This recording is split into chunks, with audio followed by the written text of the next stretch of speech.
જે ટેકરીઓની ઊંચાઈ 100 મીટર કરતાં વધારે છે એને અરવલ્લીની પર્વતમાળાઓ તરીકે ગણના થશે અને બે ટેકરીઓ વચ્ચે જો 500 મીટર કરતાં વધારે વિસ્તાર હોય તો પણ એને અરવલ્લીની પર્વતમાળા તરીકે ગણના થવાની છે, પરંતુ એનું માપ છે એ જમીનના તળિયાથી લેવાનું આવશે, નહીં કે બે ટેકરીઓની ઊંચાઈ વચ્ચેનો ડિફરન્સ. આ ચુકાદાને કારણે જે ટેકરીઓમાં ના આવતો હોય એવો વિસ્તાર માત્ર 2% વિસ્તાર છે. આપણે ગિરિમાળા છે અરવલ્લીની, એમાં કોઈ પણ જગ્યાએ ખનનની કે વ્યાપારી પ્રવૃત્તિ માટેની મંજૂરી આપી નથી અને ભવિષ્યમાં આપવાના પણ નથી. એટલે આપણને ગુજરાતને લાગે વળગે ત્યાં સુધી આ ચુકાદાથી આપણને કશો ફરક પડવાનો નથી.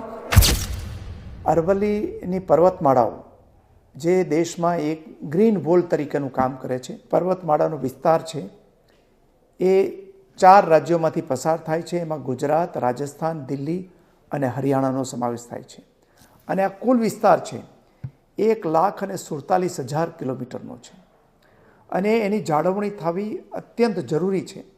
અને એને કારણે સુપ્રીમ કોર્ટે એક કમિટી નિમીને એના અહેવાલને આધારે નિર્ણય આપ્યો છે કે જે ટેકરીઓની ઊંચાઈ 100 મીટર કરતાં વધારે છે એને અરવલ્લીની પર્વતમાળાઓ તરીકે ગણના થશે અને બે ટેકરીઓ વચ્ચે જો 500 મીટર કરતાં વધારે વિસ્તાર હોય તો પણ એને અરવલ્લીની પર્વતમાળા તરીકે ગણના થવાની છે, પરંતુ એનું માપ છે એ જમીનના તળિયાથી લેવાનું આવશે, નહીં કે બે ટેકરીઓની ઊંચાઈ વચ્ચેનો ડિફરન્સ. આ ચુકાદાને કારણે જે ટેકરીઓમાં ના આવતો હોય એવો વિસ્તાર માત્ર 2% વિસ્તાર છે. 1,47,000 ચોરસ કિલોમીટર વિસ્તારમાંથી માત્ર 2% વિસ્તાર જ આ વ્યાખ્યાની બહાર આવશે અને એના માટે પણ ચોક્કસ પ્રકારના નિયમો નક્કી કરવામાં આવ્યા છે અને એનો જો વ્યાપારિક પ્રવૃત્તિમાં ઉપયોગ કરવો હોય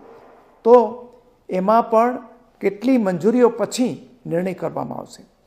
જ્યાં સુધી ગુજરાતને લાગે વળગે ત્યાં સુધી આ પર્વતમાળાઓ છે આપણા ઉત્તર ગુજરાતના મહેસાણા, પાટણ, બનાસકાંઠા, અરવલ્લી અને સાબરકાંઠાનો સમાવેશ થાય છે અને આ જિલ્લાઓમાં આપણે ગિરિમાળા છે અરવલ્લીની, એમાં કોઈ પણ જગ્યાએ ખનનની કે વ્યાપારી પ્રવૃત્તિ માટેની મંજૂરી આપી નથી અને ભવિષ્યમાં આપવાના પણ નથી.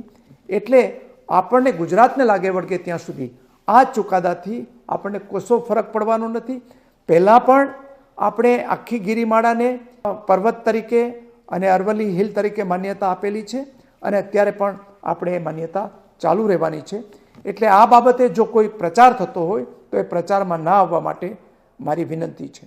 એ ઉપરાંત આ ગિરિમાળાઓ જે છે એમાં પથરાઓ વિશેષ છે, એટલે એ પથરાળ વિસ્તારની અંદર પણ માનનીય પ્રધાનમંત્રી શ્રી નરેન્દ્રભાઈના ઇનિશિયેટિવથી આપણે ત્યાં ગ્રીનિંગ ઓફ અરવલ્લીનો એક કાર્યક્રમ વન વિભાગે આપ્યો છે અને એ તહત દર વર્ષે આપણે સ્થાનિક જે વૃક્ષો છે એ પથરાળ વિસ્તારમાં વાવીને એને ગ્રીન કરાવવાનું કામ પણ આપણે ચાલુ રાખ્યું છે અને ગુજરાત સરકાર ભૂપેન્દ્રભાઈ પટેલની આગેવાનીની અંદર આપણી સરકાર છે એ આ પર્વતમાળાઓને જાળવવા માટે કટિબદ્ધ છે અને કટિબદ્ધ રહેવાની છે.